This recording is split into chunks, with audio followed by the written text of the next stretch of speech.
ప్రకాశం జిల్లా మార్కాపురం మండలం రాయవరం గ్రామం దగ్గర నిర్మాణంలో ఉన్న మెడికల్ కాలేజ్ వద్ద వైసీపీ శ్రేణులు నిరసన తెలిపారు. ఈ సందర్భంగా వైసీపీ జిల్లా అధ్యక్షులు బూచపల్లి శివప్రసాద్ రెడ్డి మాట్లాడుతూ 2019 నుంచి 2024లో జగన్మోహన్ రెడ్డి నాయకత్వంలో రాష్ట్రంలో ఒకేసారి 17 మెడికల్ కాలేజీలు ప్రారంభించినట్లు గుర్తించారు. ఇది సాధ్యమైంది జగన్మోహన్ రెడ్డి కారణంగానే అన్నారు. సీఎం చంద్రబాబు నాయుడు 14 ఏళ్లు పదవిలో ఉన్నప్పటికీ ఏ ఒక్క రోజు కూడా ఒక్క మెడికల్ కళాశాల కూడా తేలేకపోయాడని విమర్శించారు. ఈ కార్యక్రమానికి వైసీపీ నాయకులు కార్యకర్తలు పెద్ద ఎత్తున హాజరయ్యారు.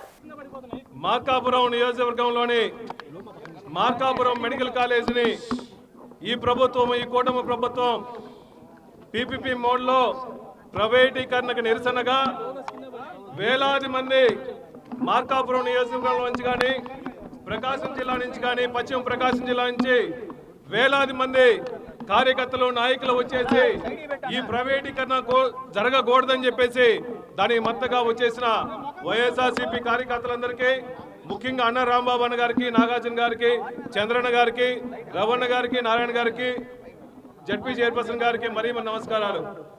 ఈ రాష్ట్రంలో జగన్మోహన్ గారు 2019-24 టైంలో గతంలో ఏ ముఖ్యమంత్రి చేయని విధంగా ఒక్కసారి 17 మెడికల్ కాలేజీని తీసుకొచ్చిన ఏకైక నాయకుడు ఈ రాష్ట్రంలో వైఎస్ జగన్మోహన్ తప్ప ఇంకెవరు అని చెప్పి సభాముఖంగా తెలియజేస్తున్నా.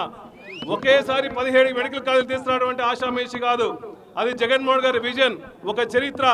చంద్రబాబు నాయుడు గారు 14 సంవత్సరాలు, సుమారు 14 సంవత్సరాలు ముఖ్యమంత్రి ఉన్నప్పటికీ ఒక్క మెడికల్ కాలేజ్ కూడా తీసుకురాని చేతగా దౌర్భాగ్య పొజిషన్లో చంద్రబాబు నాయుడు గారు ఉండి ఈ రోజు జగన్మోహన్ గారికి మంచి పేరు వస్తుందని చెప్పి దాన్ని ప్రైవేటీకరణ చేయాలని చెప్పేసి కుట్రపూర్ణంతో చేస్తున్నారు. నిజంగా చాలా బాధాకరం.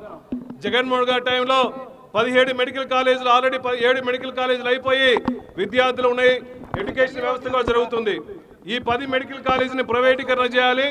దాంట్లో ఫస్ట్ విడతలో మార్కాపురం మెడికల్ కాలేజీని ప్రైవేటీకరణ చేయాలని చెప్పి ఒక దౌర్భాగ్యపు ఆలోచనతో, ఒక కుట్రతో ఈ ప్రాంత ప్రజలందరికీ, ప్రకాశం జిల్లా పశ్చిమ ప్రాంత ప్రజలకందరికీ మెరుగైన వైద్యం, విద్య అందకూడదని చెప్పేసి, వైద్యం, విద్య కనీస బాధ్యత ప్రజల హక్కు కాబట్టి మీరు దయచేసి ఇటువంటి ఆలోచన విడమర్చుకోవాలని చెప్పి మనస్ఫూర్తిగా కోరుకున్నాం.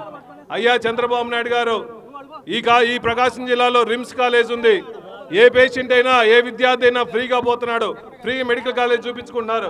కానీ ఇది ప్రైవేటీకరణ చేస్తే ఏ పేషెంట్ అయినా, పేదవాడైనా ఫ్రీగా వచ్చి విద్య చదువుకోగలుగుతాడా, వైద్యం చూపించుకోగలుగుతాడా? మీరు ప్రైవేటీకరణ చేస్తే ఓపీలు చూసే పరిస్థితి లేదు. మెరుగైన విద్య ఇవ్వడు, వైద్యం ఇవ్వడు.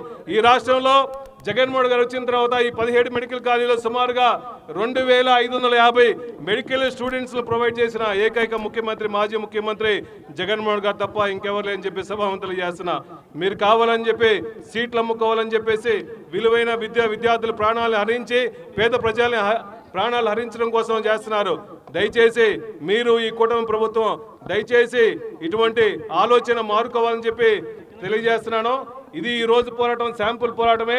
ఇంకా మీరు ఇటువంటిది ఆపకపోతే, ప్రైవేటీకరణ ఆపకపోతే ఇంకా ఉద్యమం చేసి పశ్చిమ ప్రకాశం జిల్లాకి పేదవాళ్ళకి కానీ విద్యార్థుల కోసం అండగా ఉంటామని చెప్పి మనస్ఫూర్తిగా తెలియజేసుకుంటూ ఈ కార్యక్రమం ఆర్గనైజ్ చేసిన రాంబాబు అన్నకి మరీ ధన్యవాదాలు చెప్పుకుంటూ, విద్యార్థులు, వైద్య విభాగం, యువజన విభాగాలు కూడా మరీ ధన్యవాదాలు చెప్పుకుంటూ సెలవు తీసుకున్నా. జై జగన్.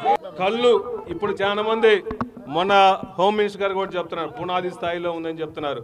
కళ్ళుకు ఉన్న వాళ్ళందరూ, కనిపించే వాళ్ళందరూ దయచేసి చూడండి. 3 ఫ్లోర్లు 4 ఫ్లోర్లు కట్టేసి ఎక్సలెంట్ కన్స్ట్రక్షన్, గతంలో ఎప్పుడు లేనిదిగా ఎక్సలెంట్ కన్స్ట్రక్షన్ చేసి మెడికల్ కాలేజ్ ఆల్మోస్ట్ 70% కంప్లీట్ చేశారు.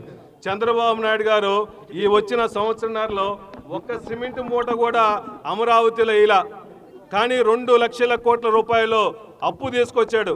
మీరు 2 లక్షల కోట్లు అప్పు తీసుకొచ్చారు సెంట్రల్ గవర్నమెంట్ నుంచి కానీ, ఆర్బీఐ నుంచి కానీ. మీరు దాంట్లో ఒక మెడికల్ కాలేజ్కి 500 కోట్లు కేటాయిస్తే మెడికల్ కాలేజ్ కంప్లీట్ అయ్యేది. పశ్చిమ ప్రకాశం జిల్లా వాళ్ళకి, పేదవాళ్ళు, విద్య చదువుకునే వాళ్ళు, మెరుగైన పేషెంట్లకు కూడా వస్తువులు వచ్చాయి. కాబట్టి దయచేసి అర్థం చేసుకొని మీకోసం, మీ స్వార్థ కోసం, మీ బినామీల కోసం ఇటువంటి మెడికల్ కాలేజీ ఫ్యూచర్లో ఎవరు కట్టలేరు. ఇటువంటి మెడికల్ కాలేజీలు కూడా ఇది ఒక ఆస్తి, గవర్నమెంట్ ఆస్తి. ఈ గవర్నమెంట్ ఆస్తిని ప్రైవేటీకరణ చేయొద్దని చెప్పేసి వైఎస్ఆర్ కాంగ్రెస్ పార్టీ డిమాండ్ చేసుకుంటున్నాము. ఈ కార్యక్రమం